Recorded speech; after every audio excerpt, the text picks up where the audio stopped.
Hi, everyone. Welcome to our CRC counting of the Omer. So every night during the counting of the Omer, just let me turn that volume up a little bit. Every night during the counting of the Omer, one of the five rabbis at CRC comes on Facebook Live at 8:30 p.m. Central Time to count the Omer together as a community. So I thought maybe tonight, before we actually counted the Omer, before we sang a few songs, what we would do is talk about what is the Omer. So it actually goes back thousands of years. Really, we're talking the time of biblical Jews.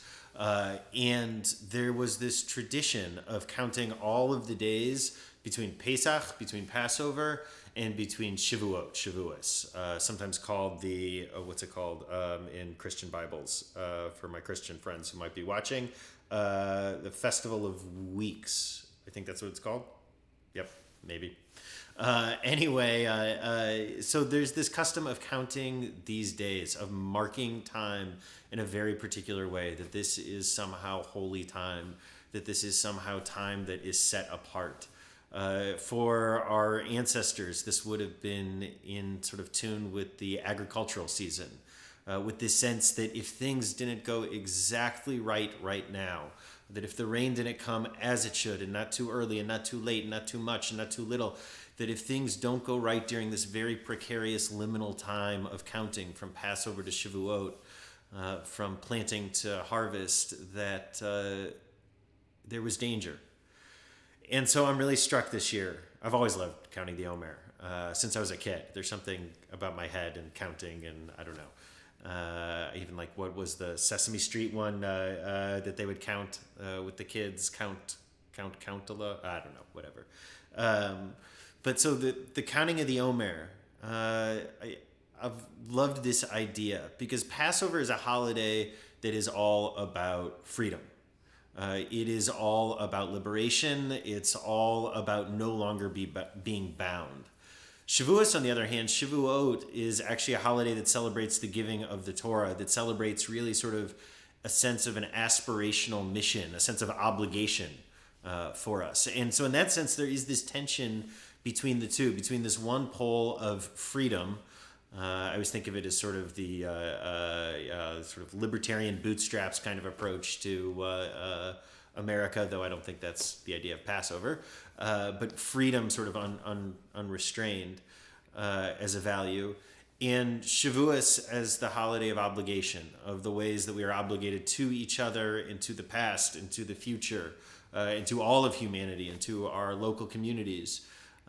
So for me, this time of going between Pesach and Shavuos, this time of counting the Omer, is really about looking within myself and doing the self work of seeing the ways that I am too stuck on my own freedom and not committed enough to a sense of obligation towards the rest of the world. So this is my sort of daily meditation when I say the Omer. I also just have always loved counting the Omer. It's one of my earliest memories of Karen is we were rabbinical students in Jerusalem. And so we had just sort of started dating and were lovey-dovey and counting the Omer together. So anyways, I thought we would count the Omer and then sing a couple songs, a couple lullabies. So I invite you to count the Omer with me. The blessing is on here. And we are counting the 14th day today. So Baruch atah Adonai Eloheinu melech haolam, asher kitshanu b'mitzvotav v'tzivanu al sfirat ha'omer. Blessed is the source of holiness, and that source that calls us to count our days, to mark these days, which can just seem sort of endless. Today is Wednesday. See, I know it's the 14th day of the Omer. I don't remember it's Wednesday. So we officially count the day. Hayom Arba'a Asar Yom Shehem Shnei Shavuot LaOmer. Today is the 14th day of the Omer, and this is the same as 2 weeks of the Omer. So I thought we would sing a couple lullabies tonight. I thought I would share some of the lullabies we sing here in our house. I don't know. Maybe it's just me, but I was feeling it again today in a way that I hadn't for a while. I've been avoiding news, very thankfully. I mean, like, I read basic news. I'm aware of what's happening, but I haven't been sort of obsessively consuming news in the way that I normally do and normally always have. And I've definitely been happier for it. Just, there's not, for the things I can't do about this terrible pandemic, like, what's the use in being panicky all the time?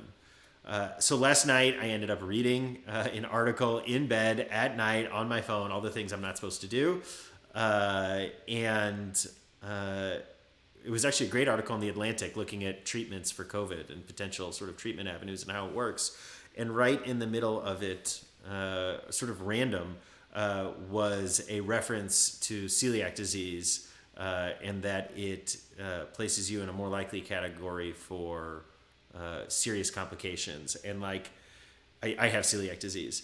And that's all it took, like, for me to go from having been really at a pretty good normal, like I had achieved a new normal somehow by closing off the outside world to a level. That's all it took to shatter it and go back to sort of anxiety and panic and all those things. So I'm doing better today. Probably didn't get as much sleep last night as normal. But yeah, what a crazy world we're living in. So I thought appropriate to this, I would sing a couple of lullabies for tonight and invite you, if you know them, to sing along with me.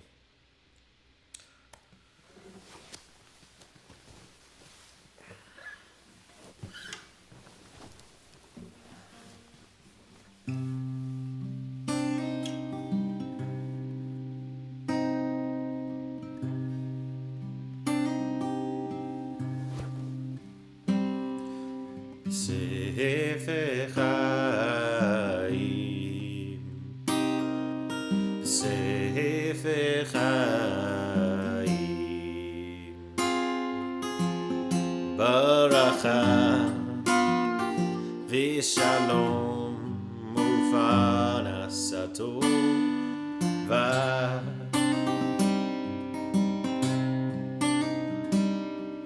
Sefer Chaim, Sefer Chaim, Baracha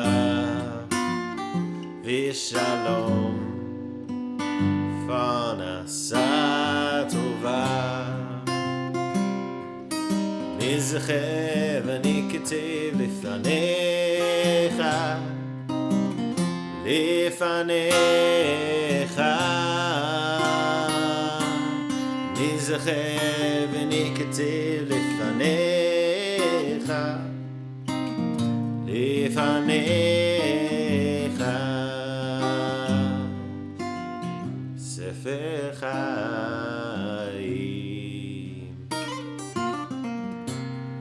ספר חיים. ברכה ושלום ופרנסה טובה. אנחנו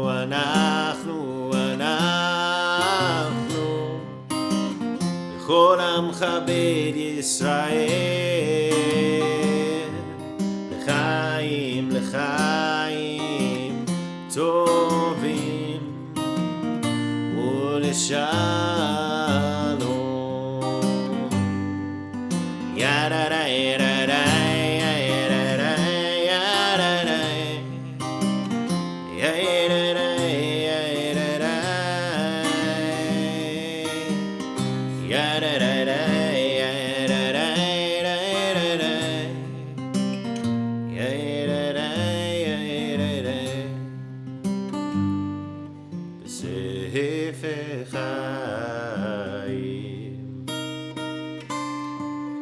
ספר חיים,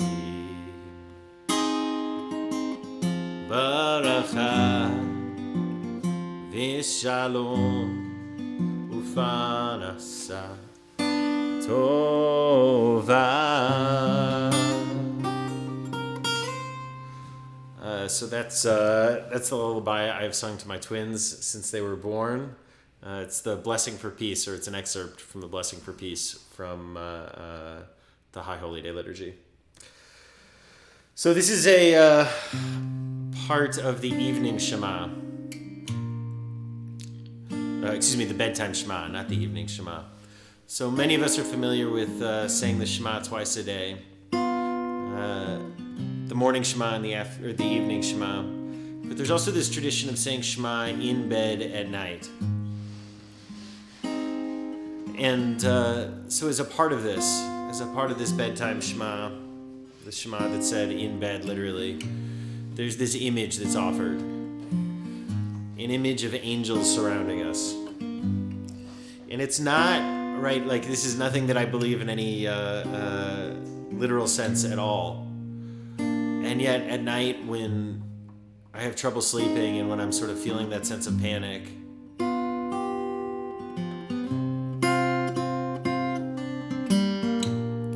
there's something about this image that comforts me. B'Shem Hashem, in the name of the name, Elohei Yisrael, divine, Mimini Michael, to my right is Michael, the angel, Smoli Gavriel, and to my left is Gabriel. This is where we got Gavi's name from, actually from this song. Lifanai Uriel, in front of me Uriel, Macharai Raphael, and behind me Raphael, V'al Roshi Shchinatel, and upon me the compassionate and pathetic sense of the universe. Hashem, Hashem, Elohei Yisrael, Mimini Michael, Smoli Gavriel, Lefanai Uriel, Umacharai Raphael, V'al Roshi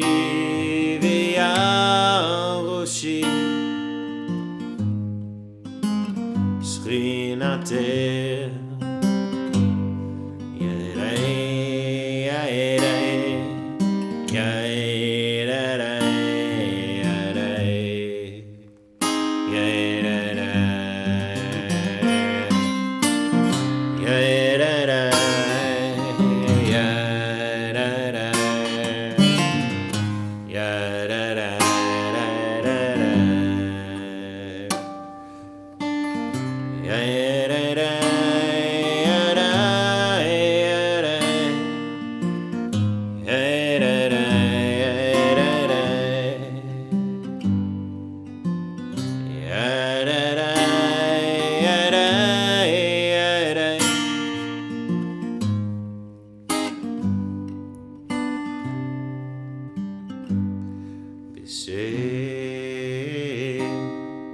Hashem, Elohei Yisrael, Mimini Michael, Smoli Gavriel, Lefanai Uriel, Umacharai Raphael,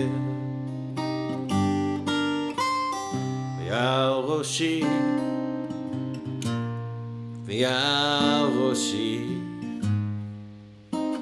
Shchinatel. Laila Tov, everyone. Take care of yourselves. Take care of each other.